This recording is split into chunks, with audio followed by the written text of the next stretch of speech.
Welcome to the Fantasy 40 Podcast with your host, John Dabari. I mean, I can beat the shit out of Hollywood Brown if you'd like. Matt Walker. Put the DK Metcalf at running back. And Andrew Berg. I love Hakeem Butler, actually. He's starting to grow on me. Remember to like, rate, subscribe on Podbean, iTunes, Stitcher, and Spotify.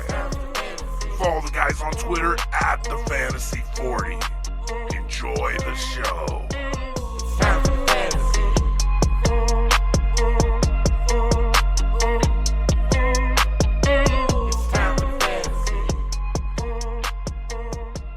Welcome to the Fantasy 40 Podcast. We are back. Myself, Andrew Burke, John Dabari, and Matt Walker. We are continuing our All 32 series breakdown, and today we are doing the NFC North. But let's talk about a little bit of preseason week 2. We were kind of chatting about it before we started recording, and John, kind of expressed some frustration because there's no starters play. I mean, do you think that they need to do away with the preseason altogether? It kind of seems pointless at this point.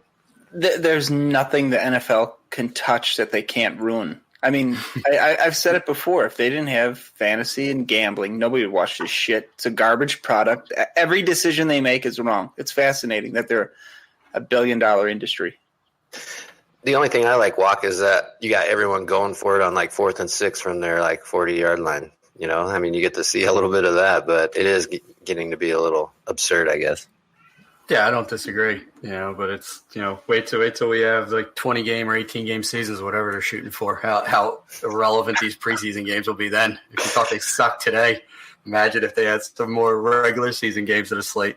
They're going to go to high school rules back to 8-minute quarters or some shit. Yeah, 18-game season, and you can only play 16. So good luck with that on week 4 when they decide to bench your starting fantasy quarterback. It's a shit show. This league sucks. But we love it in different ways. It makes us a little buddy, on the fantasy side of things, and that's what we're here for. But before we get rolling, we would just want to thank our partners over at the Full-Time Fantasy Network. Go hit them up, doing some drafts. Weren't you in a mock draft yesterday? Yesterday, yeah. John? Yeah. Yes, for football guys. Nice. So tons of stuff going out there, podcasts, all that stuff. But let's get down to business. We're here today to talk about the great NFC North, probably one of my least favorite divisions in the NFC, and that's just how it usually's got to start. We got to start with the shit first. There's a few guys that we love on a couple teams, but work your way up. Yeah, we're going to work our way in because I know it'll get a little more interesting as we move through the NFC. But we will start with John's ex-favorite team, them Chicago Bears.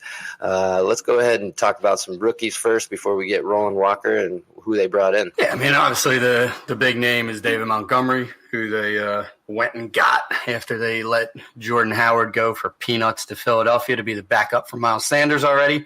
But there is a void in carries to be had. I do think Mike Davis eats into some of that, but Montgomery should be their primary running downs back and get a fair share of catches. He had a couple beautiful runs that Twitter's drooling all over already. And so he's the only rookie of significance that the Bears added. They didn't have a lot of picks. So, John, with Montgomery, are you believing the hype, or how? I'm trying to remember what you had him ranked coming into the pre-draft season. No, I was a big fan of his coming in. I didn't necessarily like the landing spot just because they had Tariq Cohen obviously there, who's shown to be a very capable passing back, receiving back out of the backfield. Mike Davis, showed a little bit while he was in Seattle. So I don't know what kind of work he's going to get, but obviously he's looked good in the preseason. He could play his way into a more prominent role, but I think his ceiling in PPR is going to be capped because I don't think they're going to phase out Cohen, no matter how good Montgomery looks. It seems like we're forgetting about Mike Davis. I mean, I know you talk about him a little bit, but I mean, I don't see him disappearing either. Do you, Walker?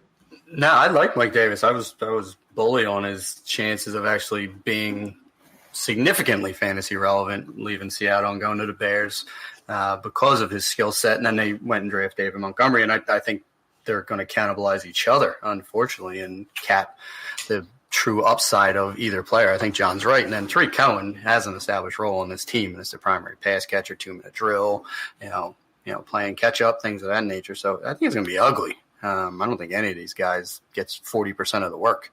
I know we just talked about him, but this kind of is reminiscent of the Patriots backfield at this point of the NFC in a weird way. I wouldn't expect the rushing touchdowns that the Patriots get, but you never know. I mean, it made Jordan Howard viable for quite some time. So we kind of spent a little bit too much time. I want to talk about, what is it, Riley Ridley?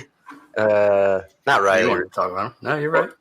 I mean, now you got me all messed up talking about it before the show, but I don't think he's going to get any significant work. I just had him listed as one of the rookies, kind of one of those last names will get you there type of deal.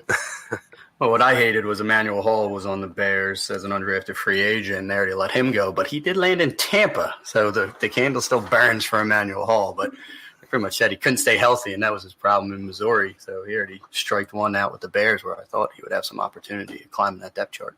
Right. I mean, to be the number 2 behind Godwin, it's open. Exactly. Speaking my language. Hey, it's starting to become real.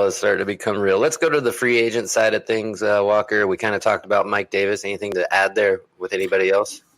No, I mean, they brought Cordarrelle Patterson in as well. And listen, we didn't talk about drafting with Giants, which all three of us are in. He's more of a special teamsy guy than an offensive threat, even though he did have a couple big games for those Patriots. But I just drafted Cordarrelle Patterson, and I think the 6th round then drafted him with Giants, hoping he's going to be the primary special teams guy, and maybe they mix him in a little bit of offense. I think that dude could be a cheat code in our boy Andy Singleton's league. Oh, yeah, and a bit in best ball. I had him in a couple leagues last year, and they're few and far between, but he is explosive. So you will get he will get into your best ball lineups a couple times in the year with a pretty decent game. I just drafted him over Robbie Anderson, and I'm like, wow, what just happened? It's crazy. Andy is a sick man. Yeah. That league got ugly quick. I think I'm in the 6th round myself waiting to pick, and I'm just like, oh, my God, I don't know what to do. Okay, well, Cordell, good luck. I mean, he did have that one game for the Patriots where he's power running between the tackles. My mind was fucking blown that week. He looks so good as a running back. He really did. All right, let's go to the sleepers, John, and name your first one. I went with Trey Burton, kind of forgotten about guy after last year. He came over from Philly, kind of same coaching tree. Featured the tight end under Reed, Peterson, and he came here as a free agent under Nagy, and he was still dealing with a sports hernia injury last year and was never really 100%. And I think because of that, people just kind of wrote him off. But I'm anticipating him to kind of end up in that low-end tight end 1 range this year. I think they're going to use him. I think he's healthy, and he's got as much upside as anybody outside of the top 3 at the position. All right. Well, mine is going to be at the same position, and I'm going Adam Shaheen. I'm not expecting him to throw up huge numbers, but for some reason, you remember the Lions guy who we'll get to later, that Christian Fourier guy, when he had that stretch of, was it 2 touchdowns a game or whatever, and he was dancing around. I can see Shaheen being a viable red zone threat. Maybe 2 or 3 games where he catches a couple touchdowns, going for like 2 for 12 with 2 TDs. So best ball, probably not redraft, but that would be my deep sleeper. What about you, Walker? Not many sleepers here, but if people are still sleeping on Allen Robinson, and John hates him, so at least someone even on this podcast is not going to agree with this, but he is going to be a wide receiver 2 this year. He is now a year in the system. He came along strong very late in the season. I watched what he did to my Eagles in the playoffs before the double doink. Thank you very much, Cody Parkey. But he has sneaky upside. He is not being taken in the top 24 picks to the best of my knowledge. I can probably look it up real quick on Fantasy Football Calculator. But I think he has some sneaky upside. And seems like his star is faded. People aren't really talking that much about Allen Robinson. I think he's number 62 overall. It's hard. You had that one big year, then you had regression, then you had injuries, and now he's last year come back from an injury. I mean, he wasn't terrible, but it's like, is that what he's going to be now? You just want to he's wide receiver 31 in PPR leagues. But he was being taken after that one year. He was like the 8th guy off the board. That's a hefty investment, especially if you've been waiting this long since then. Last summer, he was 26th overall. Now he's fallen to 62nd overall. Holy hell. I think it has a lot to do with being – sounds like someone has fallen right in his sleeper potential. That's a good call. But I think there's a lot of it. The hate is because of I think he's tied to Trubisky. Am I wrong? Yeah, you're either you believe or don't believe. There's no middle ground with Trubisky. You're either a truther or you're like, wait till he falls on his face in 2019. So I don't think he's a good real football quarterback, but I think he's pretty good for fantasy. Well, let's see if anyone chooses him in our next category, the good old breakout. Walker, why don't you start here? Well, listen, I think we're all probably going to talk about the same guy here, if I'm reading John's mind correctly, and it's Anthony Miller. I think Anthony Miller, I think as much as I agree, I don't think Mr. Trubisky is a stellar real-world quarterback. I think he can support 2 top 24 receivers. I think that's entirely possible. I don't think either of them is really going to be a wide receiver 1, but they can both live in that wide receiver 2 territory. I'm a big Miller fan. Off-season shoulder surgery should correct a problem that had him in and out of games his rookie season, although I'm pretty sure he still had 7 touchdowns, if I'm not mistaken. That is pretty damn impressive for a guy that was very limited as far as I think snap counts were concerned his rookie season. So I'm expecting a second-year leap from Anthony Miller in this offense. Well, all I can say is ditto. I mean, we all have it on the sheet. John, you got anything else to add about Miller? Nope. Yeah, I mean, Ridley had all his touchdowns in Atlanta last year, and Miller was tied with disgusting John Ross for second most among rookies last year. Obviously, touchdowns are fluky, but I think he's got all the upside of any of the second-year wide receivers in the league. I wouldn't be shocked at all if he ended up being the best wide receiver out of that draft class. So year 2, I'm anticipating him to take a big step forward, and then next year, the mythical year 3 breakout, I expect him to develop into a nice low-end wide receiver 1.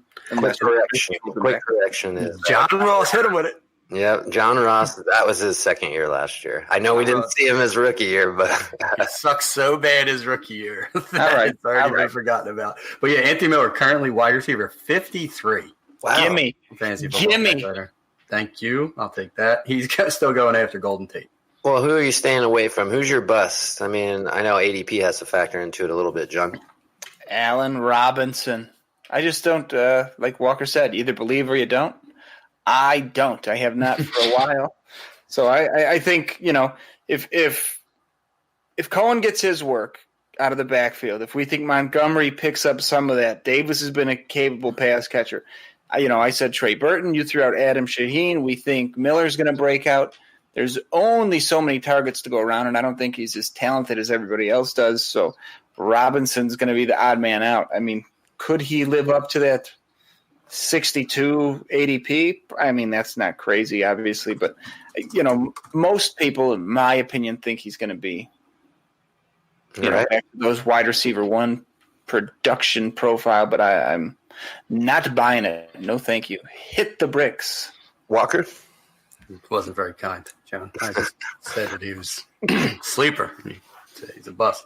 I had Trey Burton there, but tight end's so volatile. I mean, right now he's tight end 18 on Fantasy Football Calculator. And listen, if you get 5 touchdowns, you're borderline a tight end 1 in this league. So I'm going to pivot, and I'm going with Tariq Cohen as a bust. Tariq Cohen currently being taken at running back 29. I don't know that that's bad value for him because I think he's flexible, but I think he's going to be volatile week to week.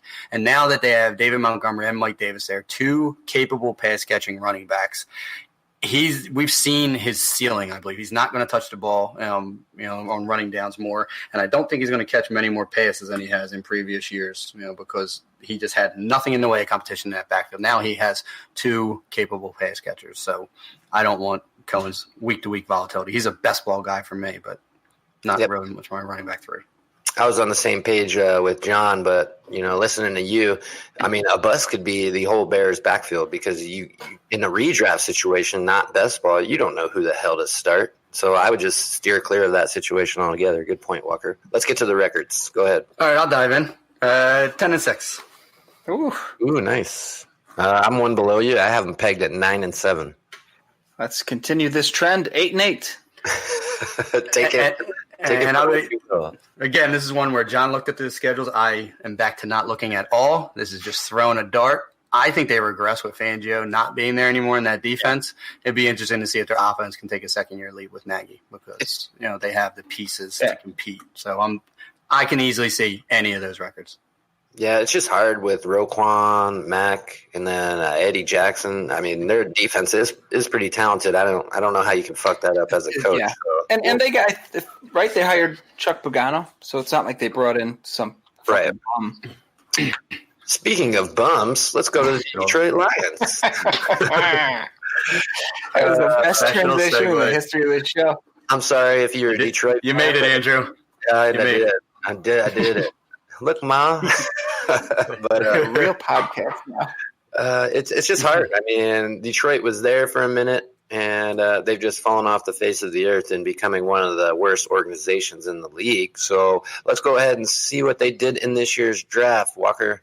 They got a tight end and T.J. Hawkinson. Did they draft anyone else of note? Ty Johnson, running back out of Maryland. They let Theo Riddick go, so the chances are he's going to stick as their third running back behind Kerryon and C.J. Anderson. So I think he's a name of note. He kind of popped early in his career and faded late, where he ended up being a late-round draft pick. But he's a name for deep dynasty stashes. But Hawkinson's the bell of the ball. I mean, they took him in early first.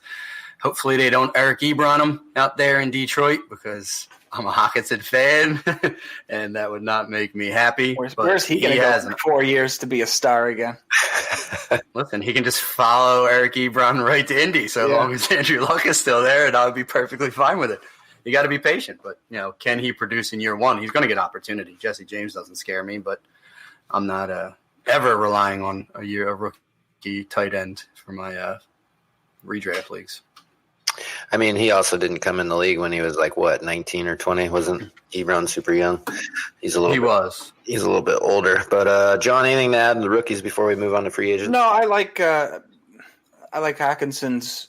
Same thing, like I said earlier. I think he's a much better real football player than he's going to be fantasy. But obviously, that's going to get him on the field more. The more you're on the field, more opportunity for targets, and more production. So I like that. And Johnson's a nice stash in PPR leagues. I actually, he's never going to be a RB1, obviously, but he could be a decent bye-week fill-in if he develops to his potential. I like him as kind of a deeper stash guy. Well, let's go to free agents, and I'll lead things off with a lot of overreactions I'm seeing on Twitter, in chats and everything is, what are the Lions doing? C.J. Anderson the whole time is just running the ball. They're taking Kerryon Johnson out. People are freaking out. So that was one addition. Walker, do you have another one? Yeah, good old Danny Amendola. Just getting right in there in that vacated slot position where Golden Tate resided for a number of years with Stafford. I could see Danny Amendola having a sneaky PPR season for them, especially if Hawkinson isn't fully realized. Someone needs to eat in the middle of that field, and we know that Stafford likes pepper in that slot. So I think Amendola is a guy you can get super late, super cheap, and could be a flex guy for you in PPR. They also brought in defensively Trey Flowers. They spent an obscene amount of money on, coming from the Patriots, so he's familiar with Patricia's system.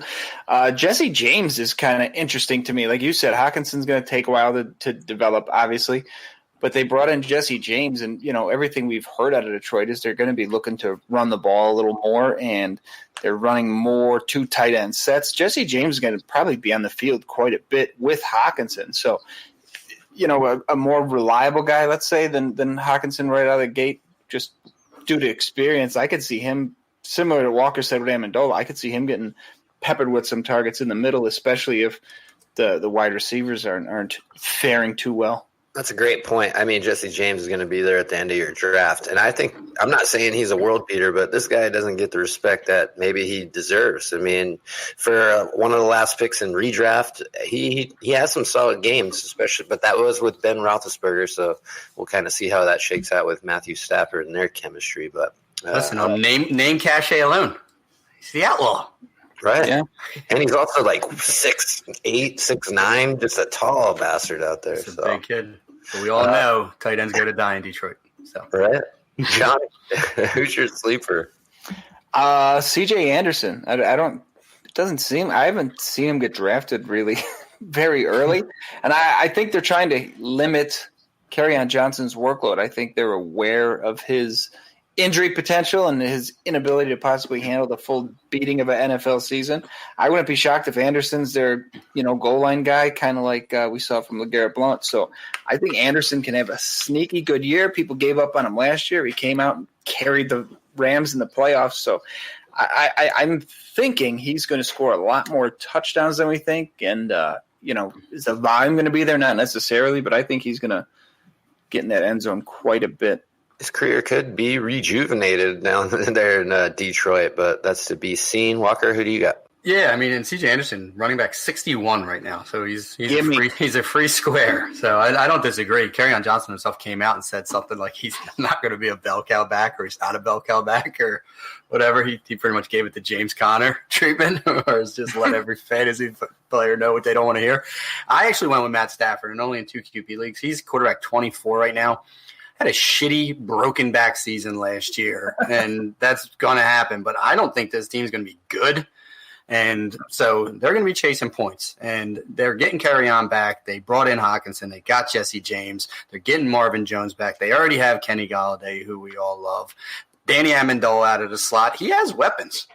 So in this division where I think they're the worst team, they're going to be playing catch-up here and there. So I can see Stafford certainly returning value on that low-end QB2 draft position. Well, I remember when he was like one of the top, 7 or 8 off the board not too long ago. So it's a good one. Let's go to breakouts. And you can just continue there, Walker, because it's a guy that I've been kind of ragging on here and there. And tell me why you think he's going to break out. Yeah, I mean, just seeing what Kerryon Johnson did in a limited amount of games last year, I was impressed. I coming out of his rookie year, I said he's the definition of like good at everything, but great at nothing. And I still believe that by and large. I think he just checks every box. You know, he's a good pass catcher. He's a good runner. He's a smart kid. He's got decent athleticism. Everything works. And now he just finds himself in a situation where all he has to do is withstand the C.J. Anderson onslaught from, fantasy superstardom. He's going to get 200 carries. He's going to catch 50-plus balls this year. And if he hits both those milestones, he's going to threaten low-end running back 1 totals. Yeah, I'm just up in the air. I mean, I think I drafted him everywhere because no one was taking him. They didn't believe, but I don't know. It does concern me with C.J. Anderson. Maybe I'm overreacting because I like John's point. They're trying to limit his touches in the preseason, but it is a little bit scary. But, John, who do you got? Our man Kenny Golladay, mainly because he has to break out this year. Otherwise, he's really going to start falling backwards in the fantasy community. He's now the official wide receiver 1. Walker touched on it. It's going to be a bad team, probably going to be playing catch-up, throwing a lot. Marvin Jones on the other side is what he is. I don't hate him, but he's not a special talent. But, yeah, if Golladay can't get it done this year, he's not going to be – we're going to see him start falling in drafts heading into next year because he's got to do it. He should see the volume as the number 1, and hopefully he can produce with it, but he's going to be facing, stiffer competition from opposing cornerbacks. But I think, we're a Kenny G podcast. I think he's got the talent to do it, so I'm actually looking forward to it. I got him everywhere. I hope he breaks out, but I'm anticipating him to take a step up and get in that, fantasy wide receiver low-end 1, high-end 2 category this year, hopefully. I mean, can he catch 10 touchdowns? Can he catch 10? Yeah. For sure. I mean, that's the problem. He has 3 and 5. I mean, that's what's holding him back. If Stafford he had 120 targets. But he was a wide receiver. He wasn't the main, you know what I mean? Now he's the target. Oh, I don't disagree. I mean, and he's progressed. He had a 1,000-yard season his second year. He had 70 catches. It's just those touchdowns. And you think from a player his caliber and the way he plays, I'm expecting touchdowns. Everything else is secondary. I don't need 80, 90 catches, but I do need 10 touchdowns from a big red zone guy. Totally wrong, but I feel like I've seen him get tackled at the fucking 3 like 20 times. Is that the Calvin Johnson corollary? Yeah, I don't. Is that a thing too? I don't remember with him. He get tackled like on the 6-inch line. I was watching his highlights. There's like 5 of them where he gets tackled on like the 2-inch line. Maybe it's a Detroit thing. It might be. Stupid turf. Freaking mole crickets jump up and bite you. But let's hurry up and get through our bust. John, who you got first? Kerryon Johnson, not based primarily on his ADP. He's currently going 23rd overall. So I think that's a big part of it. If you guys have been in a bunch of drafts so far, listeners have probably been in several drafts and mocks so far. I think it's just because running backs are flying off the board, and by the time you get to the end of the second, it looks sparse, and you're like, shit, I need somebody who's a running back. Right behind him you could get Josh Jacobs, Aaron Jones, Leonard Fournette, Marlon Mack, the aforementioned David Montgomery. So there's players right behind him that I think I actually like more just based on their role and what team they're on. So for me, I don't see how he lives up to that 23rd overall draft spot. So for me, it's Kerryon Johnson. You had me at Josh Jacobs. There you go. I agree. Go ahead, Walker. Yeah, but I mean, it's if you don't believe C.J. Anderson's a threat, then Kerryon Johnson is in line for that Josh Jacobs treatment, where it's the 70+%, running back touches type guy. But I'm with you. I mean, he's volatile, and I don't trust anything Detroit. I went Marvin Jones. You mentioned him earlier. Right now, he's wide receiver 41, and I can just walk the list behind him, and yes, I'll take that guy. Yes, I'll take that guy. Yes, I'll take that guy. Yes, I'll take that guy. No, I'm not having Marvin Jones as my wide receiver 3 in any world. I don't care how deep the league is. I can do better. I don't hate Marvin Jones, but I do not like that ADP. And sorry, that's actually high in wide receiver 4. Still don't want it. No. I can do math. Good job. Better than 66% of the show. Yeah, we've definitely had our struggles in the past, but we here got hooked on phonics, so we're good to go. My bust real quick is just because I've seen a lot of people start reaching for him because they think he's going to instantly come in as the tight end 1, and we've already talked about it, which T.J. Hawkinson. Not that he is a bust in – I'm just saying this year for redraft, I wouldn't even mess around with it unless you can pick him up off waivers later in the year if you see him do something. Let's go to records. I started off with 6-10. That's an improvement, no? John? Is it? I don't know. What were they last year? Prepared podcast. That's what we are. I gave him 5-11. I went with the same. So we can't confirm or deny whether that's an improvement or not from the previous year. I'm trying to look real quick to see if I can figure it out, and I'm not going to be successful in doing it. But nope, not going to get there. Yeah, I can't eat. I'm restrained by technology, but they're not good. They're not a good team. They're the worst team in this division. So yeah, even if you try to scrape in another win on mine to make them 7-9, I don't think that's going to happen either. So good luck, Detroit. And I mean, who knows? Maybe they come out and somehow get 10-6, but that's highly doubtable. All right, we're halfway through. We're going to keep on trucking. We're going to go to Wisconsin to the Green Bay Packers. A little bit more interesting, but they got new coaches, so we don't really know what to expect 100% from the offense. But let's talk about the rookies, Walker. And there's one tight end that I think has something big in store maybe this year. Yeah. Lions were 6-10, by the way, last year. Lions up. So they're stagnant. That's what they are. They're Patricia stagnant. And listen, there's one thing we can expect from the Packers, and it's Aaron Rodgers' smug face just to do whatever the fuck he wants for 16 weeks this season, because Matt LaFleur sure as shit ain't changing that Tiger Stripes. But Jay Sternberger, big fan, Texas A&M. Jimmy Graham is coming to the end of his fantasy relevance and NFL relevance. He's just getting old and slow, and that just doesn't work anymore in this NFL. Jay Sternberger is a tight end by designation only. He is a big slot receiver, but I do like what he can be in the future in his offense. Certainly not going to be realized this year, but I'm a huge fan of Sternberger, from a dynasty perspective. And then there was that Dexter Williams ad, and I heard LaFleur shit all over him recently. Did he? Yeah, yelled him off the field in a joint practice or the like. So anyone that was a Dexter Williams fan might want to temper expectations, because I haven't heard anything good about that dude in camp, and we all know this is an Aaron Jones world. Yeah, they tried to replace the Williams with the Williams, and now they're kind of stuck. They're like, shit, man, we got 2 bad ones. So let's go to the free agents, John. Nothing too big. They brought in Zadarius Smith and another name I can't read. It looks like I wrote down Proton Smith, which sounds like a real name, but that is not one. But yeah, they attacked defense mainly. Preston is what Walker. There you go. Saying. Proton I like Preston a little Smith. Better. So yes, and Adrian Amos from the rival Bears as well. They just swapped. Yeah, they did something. They do something they typically don't do, and that's trade. Yeah, free agency. That's something that's new for these Green Bay Packers, is they have new blood up top with, Gutekunst. their GM, Ted Thompson, would never have made those moves. So let's see what that does for their defense. Well, here comes our chalk takes. Let's go to the sleepers. I mean, we've been kind of on the Packers and, the wide receivers situation along with the running backs. So we might burn through this one actually real quick. But go ahead, Walker. Yeah, I'm Team Geronimo Allison. I think he's going to be the wide receiver 2 this year. He was well on his way to securing that position before core muscle surgery sidelined him for the balance of 2018.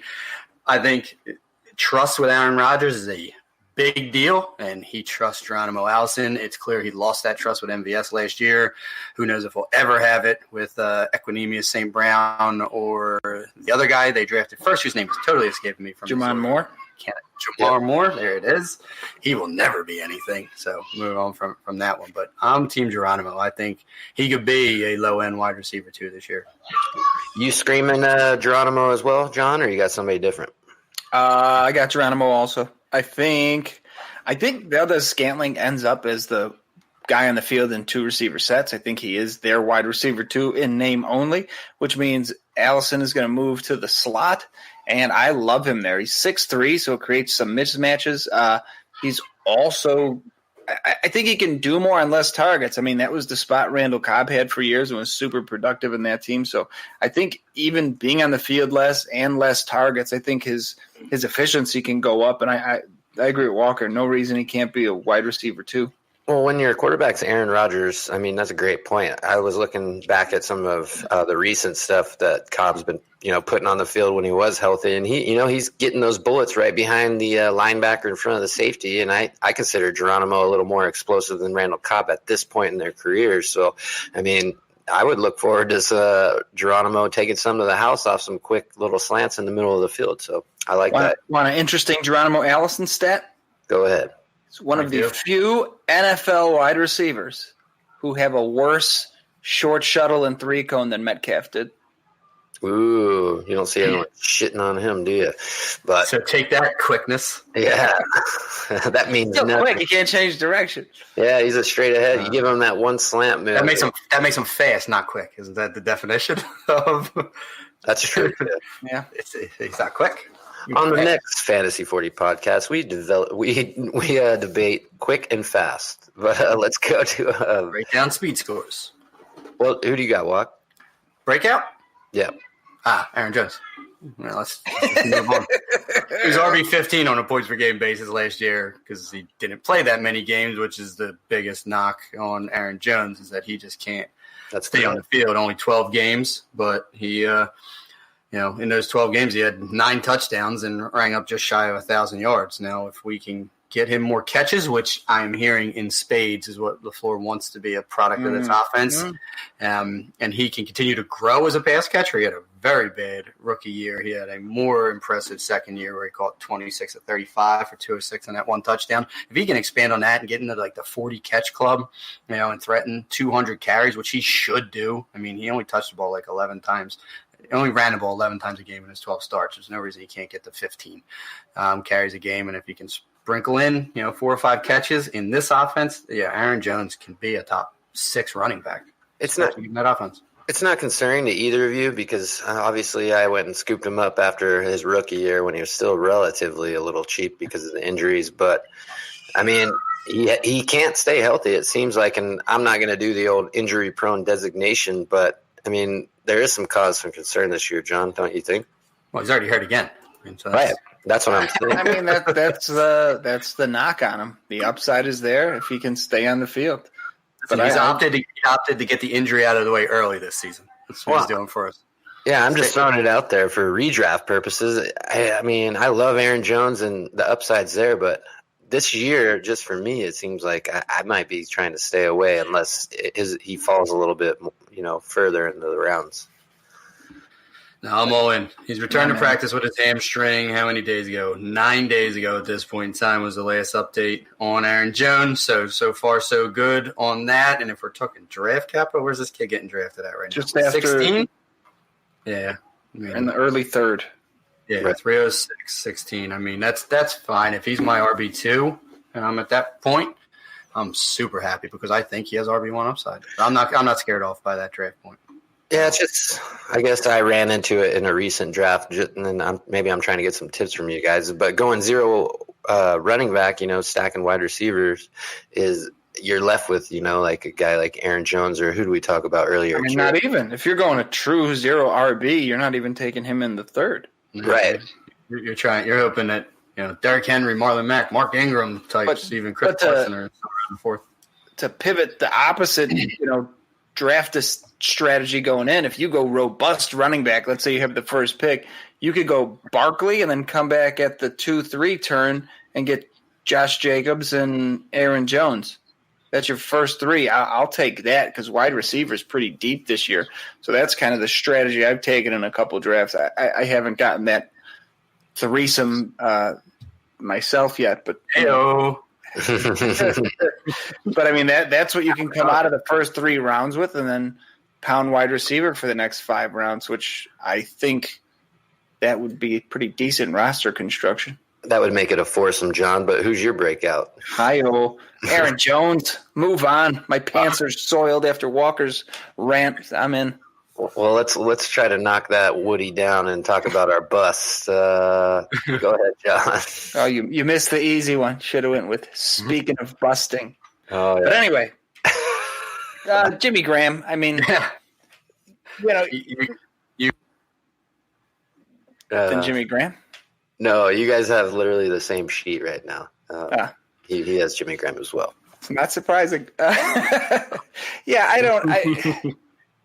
We've mentioned it time and time again. Tight end's a wasteland. Could he was a tight end 1 last year. He'll probably still end up being around that tight end 12 territory.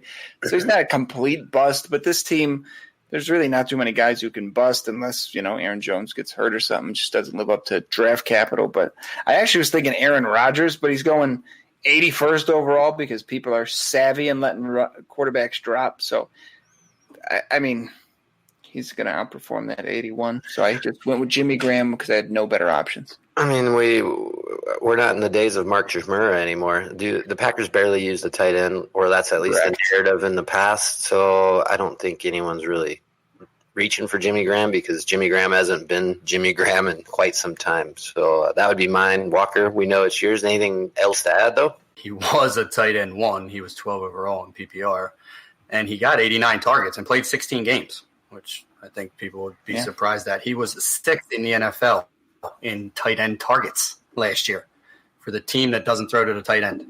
It was a down year, but still, there was only five tight ends that got more targets than Jimmy Graham did in 2018. So while I think Jay Sternberger eats a little bit into it, Graham should still return value. I'm not touching them because there's just better guys I like later. So that's why I'm calling them a bust. Are we sure those targets weren't the ones that Aaron Rodgers was throwing over his head to say "fuck you" to McCarthy? He's just like, here, I'll just throw it over Jimmy Graham's head. I'm just saying. He found a way to only catch 55 of them from one of the best quarterbacks of all time. So it's not speaking well for good old Jimmy Graham, even though he's had some of the best quarterbacks in his NFL career. It's insane that he went from Russell Wilson to Drew Brees to Aaron Rodgers. This guy's just it's a horseshit party for him. Just every time he turns, new pile of horseshit to step. All right, let's go with the records. Go ahead, John. 10-6, winning the NFC North. All right, Walker. I went 1 down, 9-7, not winning the NFC North. I went 1 up from John. Actually, I went 11-5, just because of the McCarthy prove it, like eat it, wherever he is. So I think Aaron Rodgers puts the team on his back this year. It doesn't matter who's with him; he's a man on the mission. So let him fall in your drafts right into your lap when the time. For that reason alone, I want to be wrong. Because we all know how much we all hate Mike McCarthy, but I'm also just not buying into Matt LaFleur as the head coach. So Rodgers can only do so much. Player coach, you get his ass fired by week 5 and just take over. But we'll see. We'll see. Okay, time for the last one. We're going Skull out to Minnesota and talking about them Vikings. They got one of my favorite tight end prospects in Irv Smith in the rookie draft, but they also have another running back that they brought in, Walker. Do you think he has any value? Yeah, Alexander Madison, if you are the direct backup to Dalvin Cook, you certainly have value in this NFL because we're talking about guys that can't stay healthy. That's been the curse of Dalvin Cook thus far. When he's on the field, he's amazing. He's just not always on the field. So getting a handcuff is something I typically don't subscribe to, but you have to if you draft Dalvin Cook. And it's clear that Alexander Madison is the backup. He's another guy that's like not great at anything, but good enough at a lot of things that if he gets on the field and gets substantial touches, he's going to return value. So I like Madison, and given what's behind him on that team. Boone's the only other guy of significance, but I think it's Madison is clearly RB2 in Minnesota. Yeah, I so wish it would have been Rock Thomas from last year.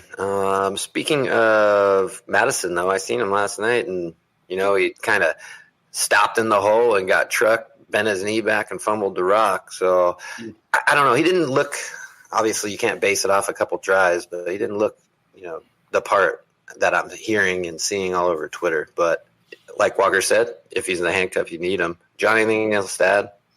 Another one in a long line of extremely okay Boise State running backs. Very, very, very, and very true. I mean, hyped up coming in, and then they whole lots of okayness in the NFL. It's like, where in the world is Jay Ajayi? I haven't heard about that guy in a minute. They said he's healthy and can come back, but he's someone who, doesn't he seem like one of those guys where a team loses their starting running back for the year in week 3, and Ajayi's out there and he comes in and has a good year and just I don't know. makes you sick if you've been holding on to him. I think he might be getting ready for the XFL personally. He's going to be also possible. The star of that league. Let's go to the free agents, John. Anybody? Nothing. They did nothing. Rested on their laurels. Literally nothing. On to sleepers. On the sleepers, I'll give you that one then. The little homework assignment for you guys and anyone who's listening. I have it in front of me, but I'm not going to share it. Look at this team's depth chart at wide receiver. They got Thielen, they got Diggs, and then it might as well be the three of us. It is a wasteland and a ghost town. Just because someone needs to step up, sleeper, super deep, I went with Chad Beebe because there has to be a third guy who will catch a ball eventually. Shrug my shoulders. Why not Chad Beebe? That's a great point, and they're giving him opportunities in special teams as well. So if you accrue points for returns, punt returns, and things of that nature, not saying he's going to run a bunch back, but he's definitely getting the shots early in the preseason. So why not? And not even at wide receiver. I mean, like we said, Madison is okay. This team is literally one injury away at any offensive skill position to just tank in the season. I've never seen such a shitty bench in my life. That's a good point, Walker. Is it safe to assume that Don Beebe is his father? It's very. Yep, I think I heard that, or an uncle, or something. I've not read a single thing confirming that, but the last name and the aesthetic alone lead me to believe that I am correct. So that is where my investigation will end. But yeah, I agree. I mean, Laquan Treadwell is an absolute flame out, and if someone named Chad Beebe can be getting extra burn, you know that Diggs and Thielen are getting peppered with targets this year. I mean, if Cousins throws the ball 500 times, they're each getting 150 of those targets this year. I went with Madison because, like John said, there's nothing in the wide receiver room that's sleeping. The tight ends, I done, and I don't think Irv Smith's ready to happen yet. So who's left? And I'm just going to trust Madison, even though I'm like, Boone's looked a little decent, but I just touted Madison. And I think he has definite sleeper appeal. And until Dalvin Cook shows me a 16-game season, I'm going to treat him like Melvin Gordon and assume that another running back on that roster could win me weeks. All right. I mean, it's a good point. And just so the listeners know, if you didn't watch the game last night, Laquan Treadwell did not even play until the fourth quarter and caught a pass. I mean, they were letting unsigned, undrafted free agents play before him. So it is not looking so good. They don't want to get him hurt. The conditional seventh. They're getting nothing for that guy. The best thing that could happen is they release him and he goes to the Giants where they need a lot of wide receiver help. Patriots. Just throwing it out there. Might have been drunk. He still led the team in receptions and yards. All right. It's time for the breakouts, Walker. Breakouts. Who did I put? You got Mr. Cook himself. Okay. Digging out both sides of my mouth. Dalvin Cook. You know, if we're not that impressed with Madison or Boone, they're not going to be stealing touches barring an injury, so Cook should be on the field a whole lot. He is one hell of a pass catcher, and he defies athletic testing at every turn, and he's just an amazing football player. So you give me a healthy Dalvin Cook season, and I'm going to show you a breakout running back. My breakout, he's already broken out, but I think this is the year that he surpasses his buddy and becomes the true number one, even though it doesn't look that way early on in the preseason. They're finding ways to get Thielen the ball. I really love Stephon Diggs coming into this year. I think it's just time that he overtakes this role and becomes the true alpha dog in Minnesota. But that's just going off a hunch. I mean, last year I had that hunch that him and Thielen was just off to a hot start, and then it did turn into that. So I think they just continue that chemistry they built last year. But John?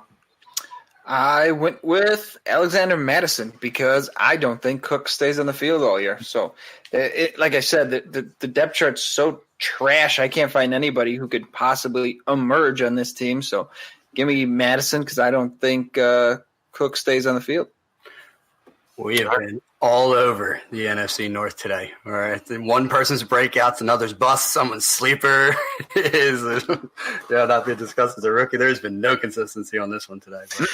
But, well, I think a lot of it has to do with the point you made with the bench. It's like one injury, they're done, and that's just how their team is inconsistent. The first half of the year last year was Thielen, then it was Diggs, and then I don't know. I mean, what happened to Rock Thomas? He got a little bit of burn last year. I don't even. He's on the Steelers now. Oh, great! So he got suspended for something. That's what happened to him. Well, I can only guess if your name's Rock, what's really going on. So, Preach. Let's go to the bus.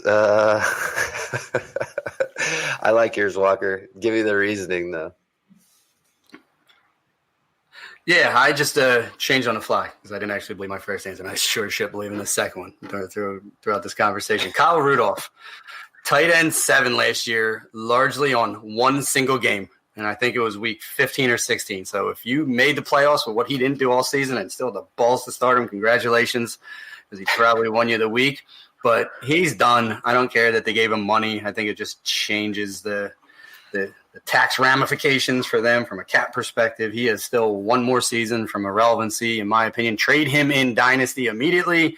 Do not draft him to be your tight end 1 in any redraft league. He's going as tight end 15 overall. Before Mark Andrews, no thank you. Before Trey Burton, who I don't even like, no thank you.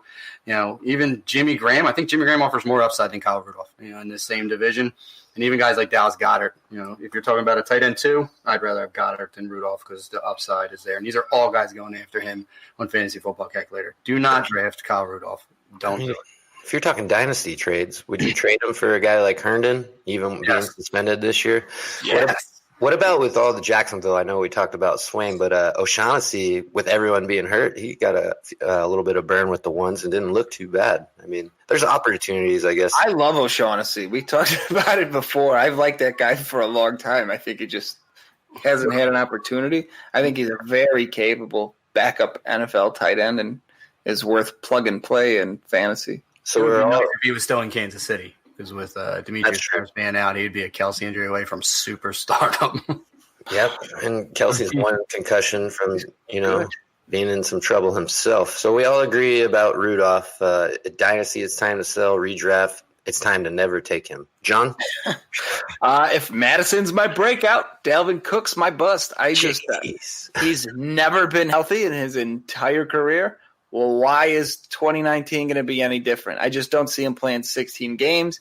He's being drafted as someone who's going to play 16 games and produce. When he's on the field, he's good. I don't mind him in best ball, but there's too much volatility for him missing time. I'm not interested. I don't think he lives up to ADP because I think he misses time. All right. Well, let's go to the records. I just kind of penciled mine in right now. You guys really turned my head on something with this whole injury thing. It's got me freaked out, with their lack of depth on the bench. So I'm going to go 8-8 thinking somebody's going down. 9-7. I go one up from you. I went 10-6. I think they're the second best defense, and only because the Bears are pretty spectacular in this division. I think that's going to carry them a long way. Zimmer wants to pound the rock and win ugly. It's not good for fantasy necessarily. But I think in the real world, the Vikings are a very, very good team, and I think that they will be second in a wild card team in the NFC.